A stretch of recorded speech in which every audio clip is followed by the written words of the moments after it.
Hello again, everybody. We are back in Arizona this week with some new property up in the northeast part of the state in Apache County. Specifically, people, we're going to be talking about the Concho Valley subdivision, which occupies most of the residential land in and around the town of Concho, Arizona, as well as nearby Lake Concho.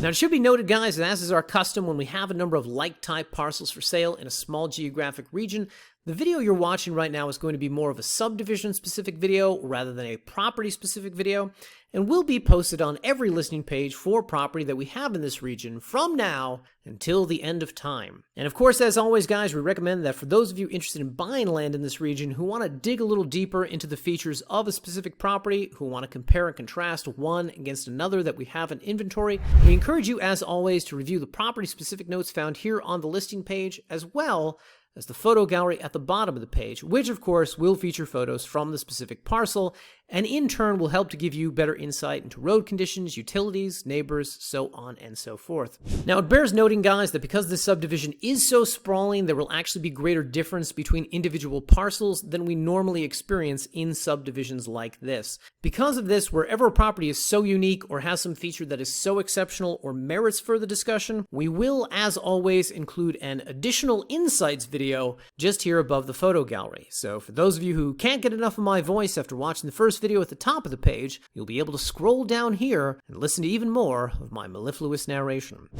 With all that said, people, let's go to the map and show you exactly where these properties are. So, as noted, guys, we're up here in Apache County, which hugs the New Mexico border and most of the eastern end of Arizona. Of course, Apache County is a very rural county. You've got Navajo Nation tribal land occupying most of the northern half. You've got the Petrified Forest National Park taking up a good chunk of land in the center, and the Apache Sitgraves National Forest in the south. And in between all that, you've got thousands and thousands of acres of rural residential land. So the subdivision we're talking about today is the Concho Valley subdivision, and it's located in one of the few real towns you'll find in this rural county, namely the town of, yes, you guessed it, Concho. Now, as mentioned earlier, this is a sprawling subdivision with a number of units of land, which tends to occupy all the area that you see outlined here on the map. Of course, owning land in this region means that you've got the Concho Lake right here in your backyard.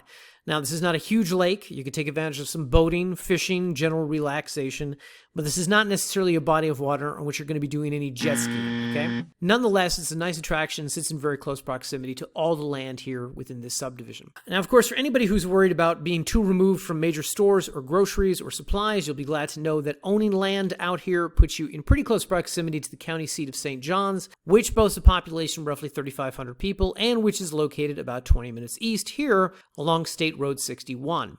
And while the town of Concho has got a gas station, post office, library, and Family Dollar, it's in nearby St. John's where you'll be able to access everything from government services to medical facilities to food, hardware, drug, and the all-important feed stores. Now, of course, it should be noted, guys, that if you're buying any land in this region, you're going to develop it. We always like to let our buyers know where the nearest big box stores are, such as Walmart and Home Depot, because most likely you'll need those stores when you're building up the property. So I want to direct your attention back here to the map just to show you that the town of Sholo over here in nearby Navajo County is located only about 30 minutes from this Concho Valley subdivision. And of course, Sholo's got a population of about 12,000 and hence has even greater amenities you'll be able to access, such as the Summit Healthcare Medical Center, the regional airport, and of course, plenty of fast food restaurants, grocery stores, pharmacies, and of course, Walmart and Home Depot. With all that said, people, this is normally the part of the video where I like to talk about the land that you find in the region and what the roads are like and access to utilities and so on and so forth. As I pointed out earlier, however, the subdivision occupies a lot of land, and unlike a lot of subdivisions that we encounter, it's been settled in very different ways. So, for instance, in the properties we're listing today, and likely what we'll have in the future, you'll find land in developed regions with homes around them like this, and you'll find ones in really remote parts of the subdivision with no nearby development. Additionally, some have really good road access, some less so. Some have power at the lot line, some have power and underground utilities, and some have neither.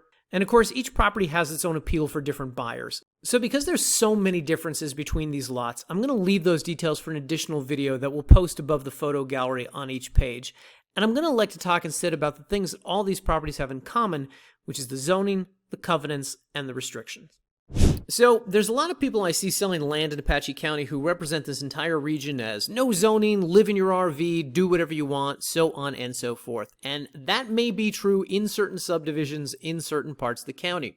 In the Concho Valley subdivision, however, you're talking about a region that was created with covenants and restrictions and which is subject to formal zoning. And there's a lot of times where we see land like this that still looks as if people are doing and building whatever they want and there's no consequence to it.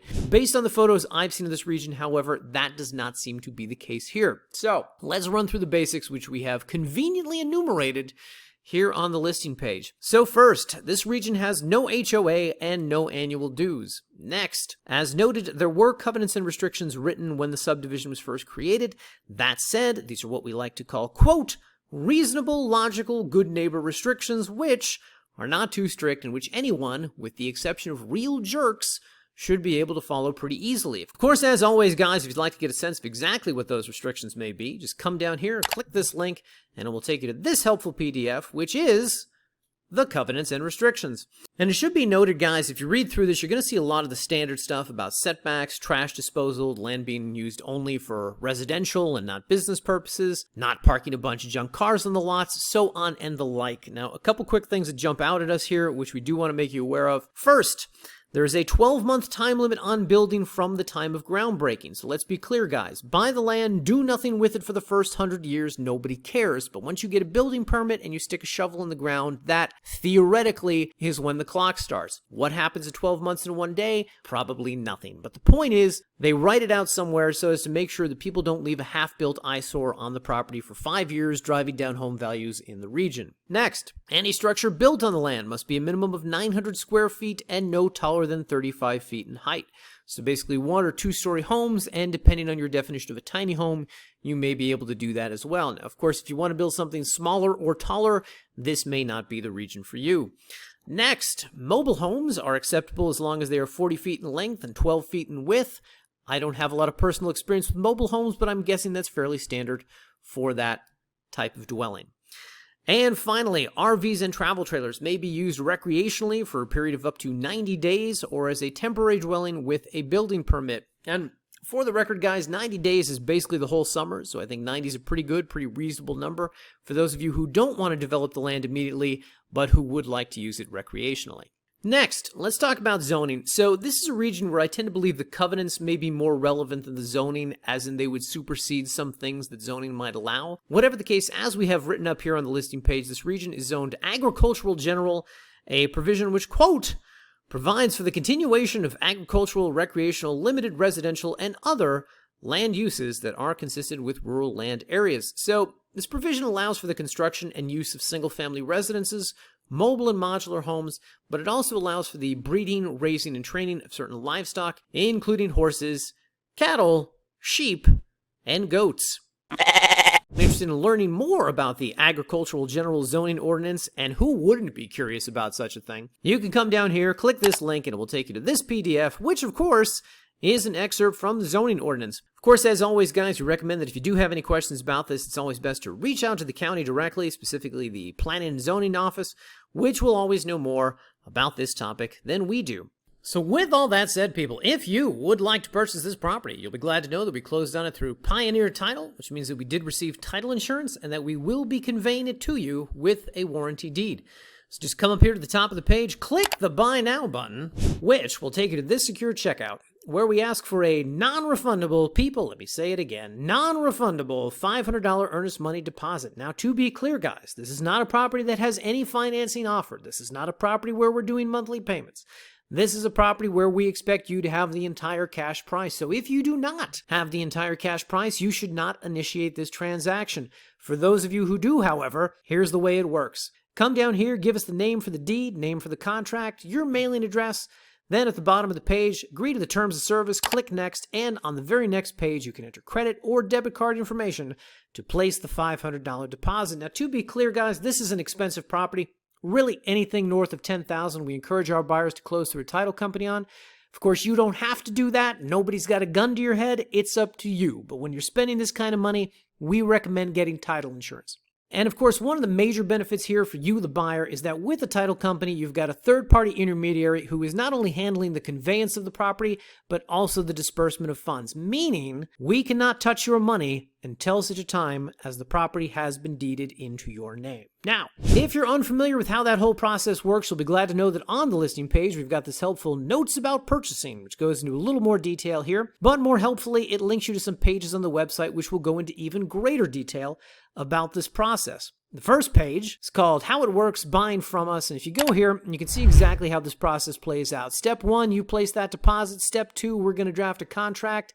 You sign it, we sign it. And step 3, the title company will do the rest, albeit slowly and over the period of about a month. And in case you're at all skeptical about placing money before seeing the contract you'll be asked to sign, you'll be glad to know we have a copy of our standard sale purchase agreement right here. You can click that and read through a generic version of what that contract looks like. It's a pretty easy contract, one page for signatures. If you got a lawyer in the family, have them give it a look-see, but it's pretty self-explanatory. Additionally, guys, if you haven't been through the title escrow process before, you're probably going to have a lot of questions about it. You'll be glad to know we have a page on our website entitled Title Escrow Frequently Asked Questions page. So if you click on that, it'll take you to this page where pretty much every conceivable question we have ever gotten from a buyer or will ever get from a buyer is answered here. Questions about benefits, questions about potential drawbacks, timeline, schedule, logistics, so on and so forth. So we encourage you, give that a read.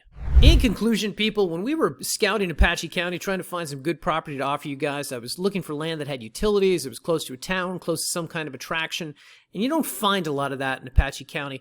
Fortunately, however, this Concho Valley subdivision really checked all those boxes. As noted, it's about 20 minutes outside St. John's, 30 minutes outside Show Low, and of course you got the Concho Lake really right here in your backyard. So, for those of you looking for rural land in eastern Arizona that's not too far removed from civilization, who want an ability to develop something in a residential region with respectable neighbors and nice-looking homes, but that still has a good deal of privacy in a nice country setting, I think these are really worth checking out. Anyway, I hope you guys agree, and as always, thanks for watching, and we will see you in the next video.